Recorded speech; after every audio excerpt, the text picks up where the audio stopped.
Bonjour à tous, Alexis Blanche, alias Créalbé. Je vous présente aujourd'hui Pile Poil, un jeu qui est en demande participative sur Ulule en ce moment. Pile Poil, un jeu qui va durer 20 minutes à peu près pour 6 ans et plus, et des parties de 2 à 6 joueurs. Là, dans l'exemple, une petite partie à 2 pour vous expliquer comment jouer à Pile Poil. Pile Poil, c'est un jeu avec une mécanique de jeu de défausse, avec une petite particularité. La particularité de Pile Poil, c'est qu'il va falloir égaler la valeur qui est demandée, donc c'est-à-dire faire un Pile Poil. L'autre particularité de Pile Poil, c'est que vous possédez tous un joker devant vous comme ceci, avec 4 possibilités de pouvoir. Et dans Pile Poil, le jeu sera d'obtenir à la fin de 3 manches le moins de points possible. Maintenant, comment on joue à Pile Poil? On distribue 12 cartes. Donc 12 cartes qui vont de valeur 1 à 9. On ne sait pas laquelle on aura, mais ce sont toutes des cartes avec un petit chien comme ceci, avec le numéro 8 ou autre chose. Le premier joueur sera le plus jeune qui va démarrer par prendre la première carte de la pioche, qui va la révéler au centre. Et il va devoir égaler le chiffre indiqué. Cette carte-là, c'est un 7. La carte 7, elle est marquée aussi dans les petites pattes en noir, en haut à gauche, en haut à droite, pour les gauchers ou les droitiers, en fonction de comment vous allez tenir vos cartes en main, pour avoir une meilleure visibilité.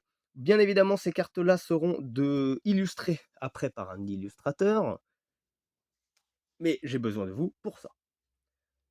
Donc ce joueur-là, parmi toutes les cartes qu'il a en main, il va devoir essayer d'égaler 7. Comment on peut égaler 7? Eh bien de deux manières différentes. Soit il a un 7 dans ses mains, par exemple comme ceci, et il le joue immédiatement, puis c'est au joueur suivant d'essayer de faire sur la valeur qui est demandée. Soit du coup, il a des cartes qui lui permettent de faire 7 d'une manière différente. Par exemple, il a un 5 et un 2. Et il peut décider de faire 5 plus 2. Parce que dans le jeu, on a le droit de faire soit de l'addition, soit de la soustraction, mais on ne peut pas combiner les deux en même temps. Si j'ai décidé de faire de la soustraction, je vais faire que de la soustraction sur toutes les cartes. Par contre, si je fais de l'addition, je peux faire de l'addition par exemple sur toutes les cartes également.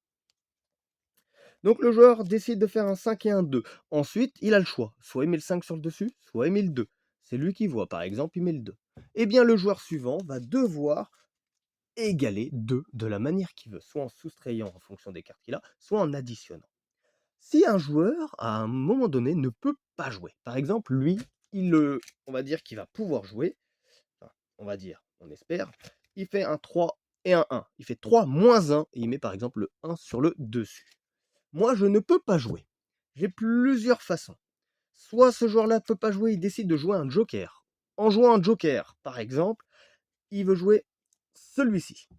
Il doit défausser dans sa main une carte qui vient mettre face cachée sur le côté du joker qu'il veut utiliser, donc du pictogramme. Ce joker-là, il dit que j'ai le droit que la valeur que je jette soit plus ou moins 1 de celle qui est demandée. Donc je pourrais jouer autant de cartes que je veux en additionnant, en soustrayant, pour que la valeur fasse 2 par exemple, en jouant autant de cartes parce que j'ai le droit plus ou moins. Comme ça peut être 0, parce que 1 moins 1, c'est bien 0.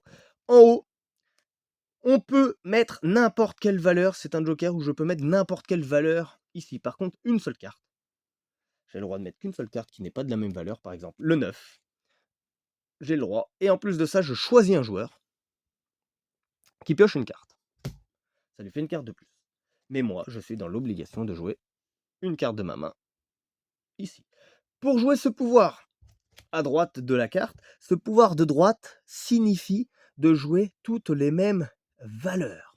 Donc là, il y a un 9. Si j'ai plein de 9 dans mes mains, je peux jouer tous les 9 que je possède dans ma main en défaussant une de mes cartes ici pour jouer tous les 9.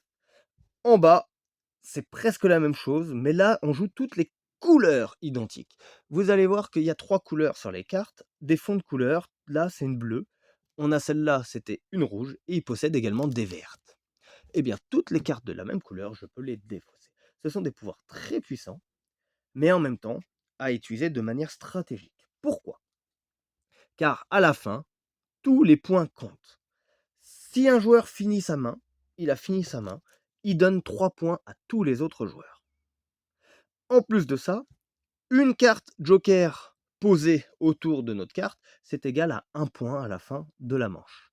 Et toutes les cartes restantes qui nous restent en main, c'est également un point. On fait le compte et on marque sur la petite feuille, manche 1, le score qu'on a au total. Ensuite, on fera en manche 2 le total et manche 3 le total. Celui qui a le moins de points l'emporte. Cette petite feuille-là sera à revoir bien évidemment, mais j'ai également besoin de vous. Ça, c'était l'explication des jokers. Mais à tout moment, on peut aussi ne pas jouer de joker à notre tour, mais on ne peut pas égaler la valeur 9. J'ai une autre façon de le faire. Piocher 2 cartes. Malheureusement, ça me fait 2 cartes. Je pioche 2 cartes que j'ai en main. Et là, qu'est-ce qui se passe? J'ai pioché 2 cartes. Si je peux jouer une carte, je le joue. Si je peux jouer plusieurs cartes, je joue. Toujours la même chose. J'ai le droit de piocher et de jouer immédiatement quand j'ai pioché 2 cartes. En revanche, si je ne peux toujours pas faire 9, cette fois je repioche mais une seule carte. Et là, si je peux jouer, je joue. Si je ne peux pas jouer, je suis dans l'obligation de venir mettre une carte face cachée autour de mon joker. Ce qui fait que je suis dans l'obligation de perdre un joker, par exemple celui-ci, sans en appliquer le pouvoir. Et c'est au tour du joueur suivant de jouer. Et on jouera comme ça à pile poil dans le sens des aiguilles d'une montre jusqu'à faire 3 manches et vider à chaque fois sa main. Eh bien moi, j'espère que le jeu là vous plaira. Et aidez-moi s'il vous plaît, pour que du coup ce jeu puisse sortir dans un nombre d'exemplaires confortable.